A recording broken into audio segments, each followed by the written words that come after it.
Saya tadi terkejut pas selesai sholat. Assalamualaikum warahmatullahi wabarakatuh. Assalamualaikum warahmatullahi wabarakatuh. Pas saya tengok ada gambar, ada ustadz ganteng kali. Lama saya termenung, yang hebat lah orang ini mengeditnya. Sampai aku pun tak kenal. Masya Allah, memang dunia internet itu penuh kepalsuan. Di masjid lain kalau kepanasan disediakan kipas angin. Kalau di sini tidak disediakan tisu.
Subhanaka la ilma lana illa ma 'allamtana innaka antal alimul hakim. Rabbi shrah li sadri wa yassir li amri wa hlul 'uqdatam min lisani yafqahu qawli. Saya sudah lama juga lah rasanya menyampaikan tausiah ini, tapi baru di Sido Mulyo inilah rasanya ceramah dalam akuarium. Yang ditengok orang itu dari luar. Insyaallah tabarakallah. Sama-sama kita hormati Pak Camat beserta perangkatnya, ketua beserta seluruh pengurus masjid, hadirin hadirat, alim ulama, cerdik pandai, tokoh masyarakat, yang besar tak dihimbau gelar, yang kecil tak dapat disebut nama, encik-encik, perempuan, tuan-tuan, jemputan majlis. InsyaAllah semuanya dimuliakan Allah subhanahu wa ta'ala. Amin ya rabbal alamin. Tema kita pada malam hari ini, bersinergi membangun umat. Bersinergi ini bekerja sama. Bagaimana kita bisa bekerja sama membangun umat ini? Yang dibangun itu apanya? Sesuai dengan lagu Indonesia Raya, yang pertama dibangun itu adalah bangunlah jiwanya. Banyak yang tak hafal lagu Indonesia Raya nampak. Yang pertama dibangun dulu, bangunlah jiwanya. Setelah itu barulah bangunlah badannya. Jiwa ini bahasa Islamnya adalah membangun iman, membangun Islam, membangun spiritual, membangun akidah.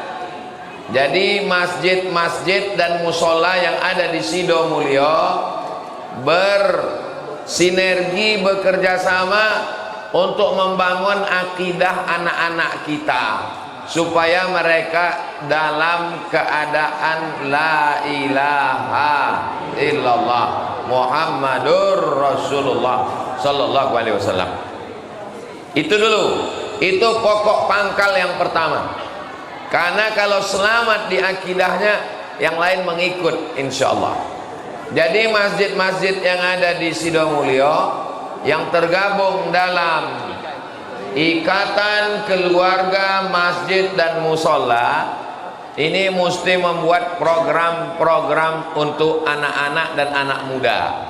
Yang orang tua ini memang udah ke masjid. Orang tua tak ke masjid tak apa-apa, karena sebentar lagi mati. Tapi anak-anak ini kalau tidak kita galakkan untuk program ke masjid ini, dia diambil oleh warnet, diambil oleh game online, diambil oleh judi online, diambil oleh seks online, diambil oleh macam-macam online. Ibu pun hati-hati, laki ibu diambil oleh pelakor online. Mudah-mudahan selamat insyaallah, amin. Maka masjid mesti ada program malam dari maghrib ke isya. Jangan sampai masjid tidak ada program membaca Quran. Masjid kita ini masjid apa namanya? Saya tahu, kan ada tulisan. Pura-pura nanya aja. Masjid Al-Muhajirin ini mantap, AC-nya banyak, cuman entah hidup entah tidak. Tengoklah dari panasnya ini, minta ini. Masjid Al-Muhajir, Masjid Muhajirin ini dari maghrib ke isya ada anak-anak mengaji. Kalau tak ada anak-anak mengaji, maka carikan guru mengaji. Imam kita tadi Masya Allah bacaannya bagus, luar biasa. Jadi anak-anak mengaji khusus. Tapi waktu saya sebut anak-anak, bukan berarti oma-oma ini udah pandai mengaji semua. Memang kalau pas ramai-ramai Yasin semua pandai mengaji. Tapi pas disuruh sendiri-sendiri, Ibu-ibu, ada pengajian khusus tuh ibu-ibu. Hari apa bu? Pagi apa sore?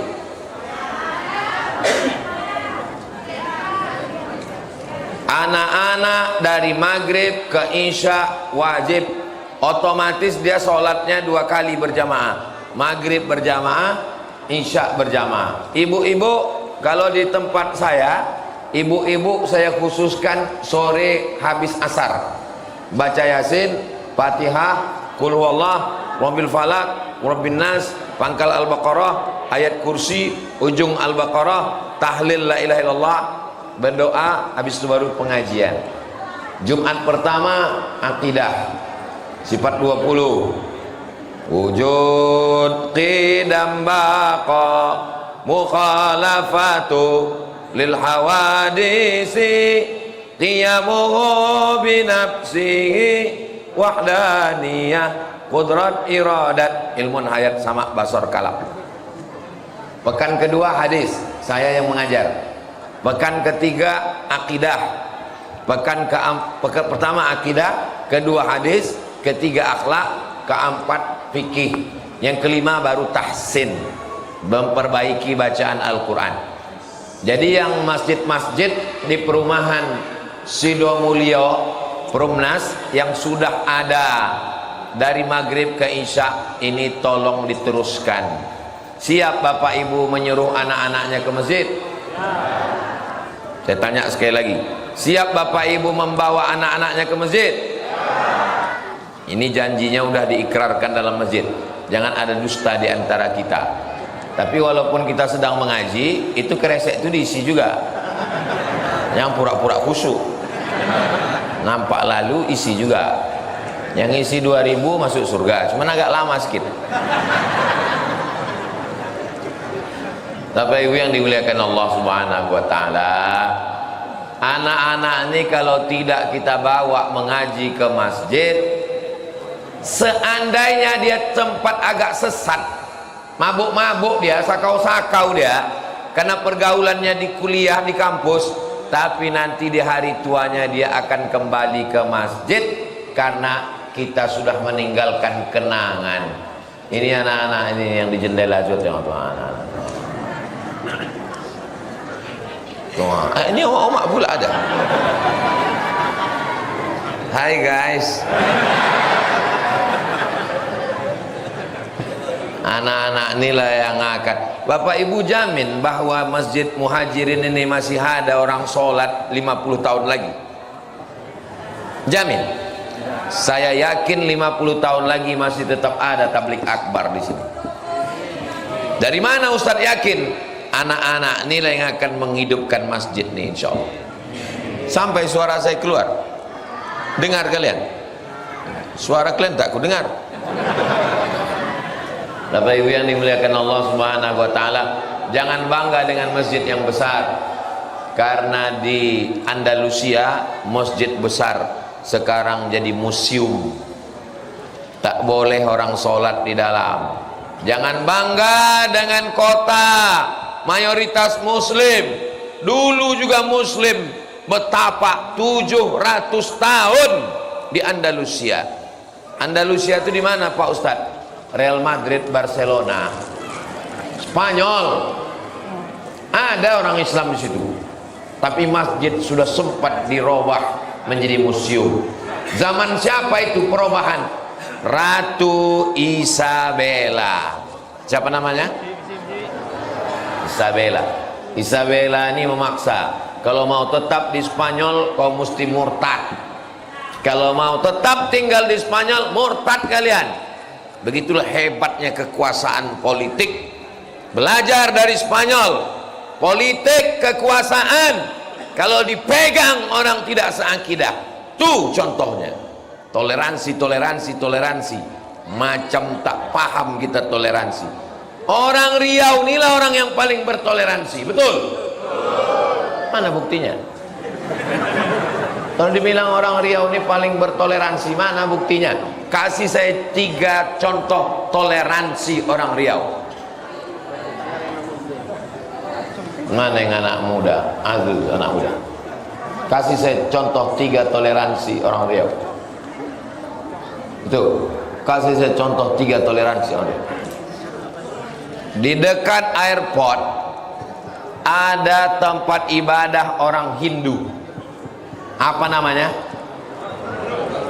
Pura. Pura. Waktu saya dipersekusi di Bali, muncul satu gerakan ingin merusak pura. Saya buat video pendek. Jangan kalian rusak pura yang ada dekat airport, karena itu dibangun oleh Pemda, pemerintah daerah Riau, ingin menunjukkan bahwa kita terbuka untuk siapapun. Contoh kedua, pergilah ke pasar bawah. Di pasar bawah itu ada kampung pecinan, kampung saudara kita Tionghoa. Jalan apa namanya? Inilah kalian jarang ke pasar bawah. Jalan karet. Saudara kita, kalaulah orang Islam ini radikal kepala kau kena pukul, sudah lama itu hancur dibakar. Jadi yang menuduh Abdul Somad radikal, aku penceramah di Riau ini. Kalau radikal aku udah rata itu semua dengan tanah. Rahmatan lil alamin. Contoh ketiga, di depan Masjid Agung An-Nur, apa nama bangunannya? HKBP, Huria Kristen Batak Protestan Halak Ita Sasudina. Jadi kalau ditanya, apakah orang Riau ini menerima masyarakat berbeda suku, berbeda bangsa? Ya. Apa nama jalan yang paling besar di Pekanbaru? Jalan Sudirman. Paling panjang Jalan Sudirman, dari mulai tepi Sungai Siak sampai ke airport, kalau diteruskan sampai ke Teluk Kuantan. Jalan Sudirman paling besar. Apakah Sudirman itu orang Melayu? Jenderal Sudirman, Panglima besar gerilya, wong Jawa, sedulur sederek sedoyo. Apa nama gedung yang paling besar di Jalan Sudirman? Gedung Suman HS. Apa arti HS itu? Hasibuan. Di sampingnya ada gedung lagi, kantor gubernur, namanya Gedung Kaharudin Nasution. Nasution itu orang Melayu. Mandailing Natal, Tapanuli, Riau terbuka untuk semua orang. Pekanbaru jumlah penduduknya 1.200.000. 1.200.000. Suku yang pertama Minangkabau, yang kedua Jawa, yang ketiga Melayu. Dengan bangganya orang Melayu berkata, bumi lancang kuning, bumi Melayu. Orang nomor 3. Di mana bumi dipijak, di situ langit dijunjung. Di mana orang Melayu bertanja, di situ perempuan bertudung. Allahu Akbar. Jadi kita bisa bersinergi kalau kita bisa bekerja sama antar suku, antar agama. Masalah antar agama, jangan ajari orang Riau ini bekerja sama, bersinergi antar agama. Tapi dalam masalah akidah, jelas, wala ana abidum ma'abattum wala antum abiduna ma'abud lakum dinukum. Jangan latah, ini banyak latah. Kunjungi pula, berselawat pula di dalam tempat ibadah dia. Salatullah salamullah. Apa ini? Ini namanya sinkretis, menggabungkan agama. Saudara kita itu pun tidak senang karena itu merusak agamanya. Ini nanti akan lahir generasi yang membingungkan seperti yang terjadi di Campa. Gara-gara ingin damai, akhirnya orang Islam bergabung dengan Hindu. Hindunya rusak, Islamnya rusak. Islam tidak, Hindu tidak. Kita ingin tetap Muslim, kau saudaraku dengan agamamu, kami dengan agama kami, tapi membangun lingkungan kebangsaan dalam bingkai NKRI. Kita tidak lagi tinggal di negara Kesultanan Melayu Riau Siak Sri Indrapura, karena Sultan Syarif Qasim II sudah menyerahkan kedaulatan tahun 1946 kepada Presiden Insinyur Soekarno. Sekarang kita sudah berada di Indonesia. Indo artinya India, Nesia artinya pulau-pulau. Indonesia pulau-pulau yang ada di balik India. Makanya kita agak-agak mirip-mirip India sedikit. Kulitnya aja, hidungnya jauh. Saya tadi terkejut pas selesai sholat. Assalamualaikum warahmatullahi wabarakatuh. Assalamualaikum warahmatullahi wabarakatuh. Pas saya tengok ada gambar, ada ustadz ganteng kali. Lama saya temenung, yang hebat lah orang ini mengeditnya. Sampai aku pun tak kenal. Masya Allah, memang dunia internet itu penuh kepalsuan. Saya takutnya ini direkam orang ini, di fotonya, besok dipostingnya di Instagram sama Facebook. Temukan 8 perbedaan.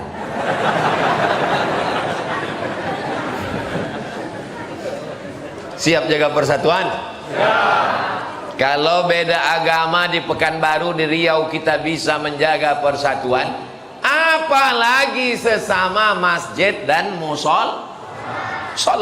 Ini acara besar ini bisa terwujud. Ini kan karena rukun antara masjid dan musola ini kan, betul?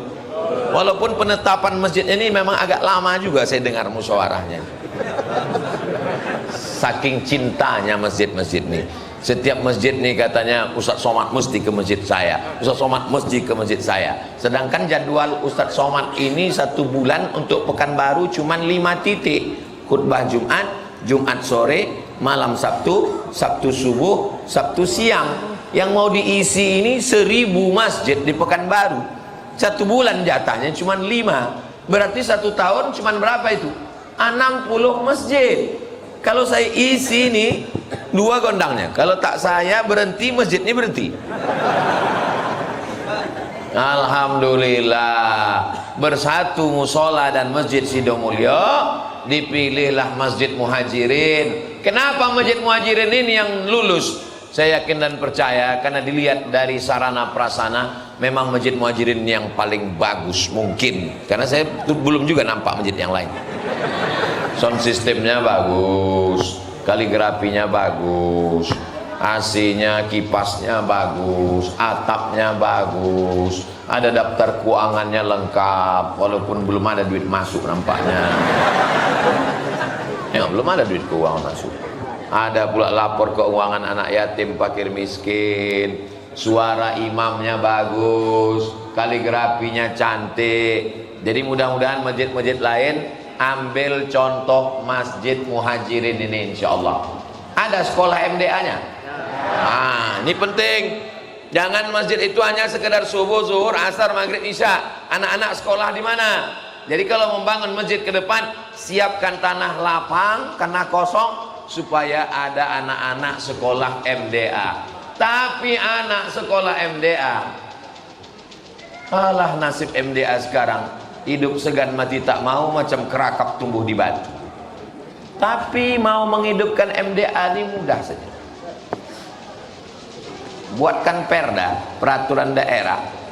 Siapa yang anaknya tak punya ijazah MDA tak boleh masuk SMP. Bisa apa tak bisa? Bisa. Kalau dibuat perda macam itu, siapa yang tak lulus MDA tidak boleh masuk SMP, tak boleh berbini, untuk mengentaskan buta huruf Al-Quran. Bapak setuju? Iyalah bapak setuju, bapak udah berbini. Yang belum nih, berapa banyak sekarang kepala rumah tangga tak pandai mengaji. Waktu ditanya mengaji, pandai kau mengaji? Pandai pak. Coba baca, wadduha wallaili idza saja. Rupanya kena hafal. Hebat Masjid Muhajirin ini, disediakan tisu karena panas. Di masjid lain kalau kepanasan disediakan kipas angin, kalau di sini tidak disediakan tisu.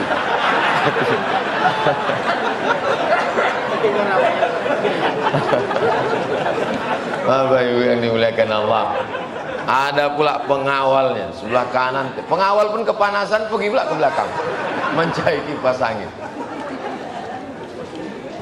Anak-anak jangan sampai tak mengaji, karena tanggung jawab mengaji ini tanggung jawab ayah atau ibu. Ayah, bapak hati-hati pak, bapak akan diminta tanggung jawab di hadapan Allah. Sudahkah kau ajar anakmu mengaji? Yang sudah menyerahkan anaknya ke Muhajirin, alhamdulillah. Yang belum menyerahkan, walaupun malam ini banyak yang tak datang, karena penduduk Muhajirin ini kabarnya berapa perumahan Sidomulyo ini? Hah? 5 masjid, 1 musola, penduduknya tadi 20.000 berapa? Jadi kalau 20.000 penduduknya, ini paling 10%-nya ini. Ini upil-upilnya aja bang. Artinya banyak yang tak ke masjid. Dan kalau mereka datang ke masjid, terlalu penuh masjid ini membludak. Mungkin di masjid lain, atau mereka mungkin streaming. Tapi saya yakin pesan-pesan malam ini sampai ke telinga mereka, karena mereka semuanya punya paket dan menonton channel Ustadz Abdul Somad Official. Subscribe, like, share, and comment. Salah Pak Ustadz, malam ini bukan di channel itu, ada channel baru, namanya channel Tabung Wakaf Umat. Semua duitnya untuk pesantren Yayasan Tabung Wakaf Umat, keluar dari Leton. Ingat Leton? Itu ada Simpang Bingung, tahu Simpang Bingung? Belok ke kiri sebelum pemakaman Covid, disitulah letak pesantrennya. Sebelum masuk TPU, singgah dulu ke YTWU. Kalau udah ke TPU, jangan ke YTWU lagi, karena kami tidak menerima hantu. Yang kami terima hanya manusia yang ada di situ. Oke, boleh buka handphone semuanya? Boleh, silakan buka handphone. Enggak, buka YouTube. Udah, buka YouTube. Tulis di YouTube itu Tabung Wakaf Umat. Tabung. Saya tidak ada ngajak subscribe untuk channel saya, tak ada. Channel saya itu 20 lebih subscribernya udah. Tabung Wakaf Umat. Udah dapat? Tabung Wakaf Umat. Itu dia. Subscribernya sekarang 455.000. Videonya 629. Itu dia. Video yang terakhir, ini khutbah saya tadi 3 jam yang lalu. Sudah ditonton 935 orang. Kenapa sedikit kali yang nonton?